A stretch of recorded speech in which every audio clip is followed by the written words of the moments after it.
Yes, what's up mga kasamaritang? Papunta kami ngayon sa SM Marilao dahil nainggit si Kuya Hailey kay Heart at kay Mami. Si Heart kasi binilan natin ng tablet at si Mami binilan natin ng cellphone. si Kuya Hailey nainggit bibili ng Cellphone. kaso si Daddy wala. Bago, walang bibili kay Daddy. Okay lang yun, basta kayo, meron kayo. May baon kang pera sa akin? Yes, may baon ako sa'yo. Bibili ka ng No, Ay. sa'yo na lang. 200 lang yun eh. Thank you. Di ba yung pera ni Kuya Hailey kulang pa ng 2,000? Oo. Di ba? Ano ba? Ibigay ko Kuya siya Hailey, ano bibilin mong cellphone? Infinix Note 50 Pro. 8,000 pa lang, kulang 2,000. Ang ginawa ni Heart, anong ginawa mo? Bigyan ko siya. Binigyan niya yung kuya niya ng 2,000. Yay! Palakpakan natin ang bait na bata.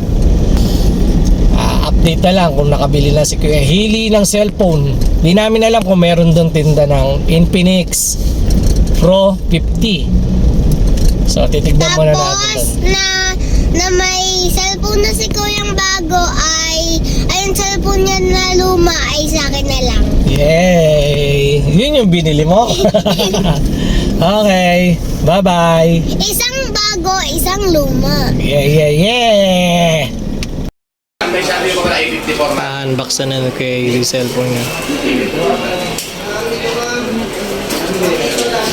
Infinix Note 50 Pro.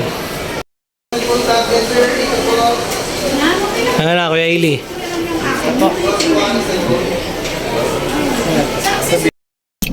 Yes, pauwi na po kami. Nakabili na po kami ng cellphone ni Kuya Hailey. Thank you po. Thank you, Daddy. Thank you, Heart. Mami, Thank you, Mami. si Mami, kaya po wala si Mami, tulog po. Kasi may pasok pa po mamaya. Si Heart, ano na naman nabili mo? May bago ka na naman nabili. Eto. Thank you sa blessing, God. Maraming salamat po, Panginoon, sa biyaya. Salamat po. Thank you po.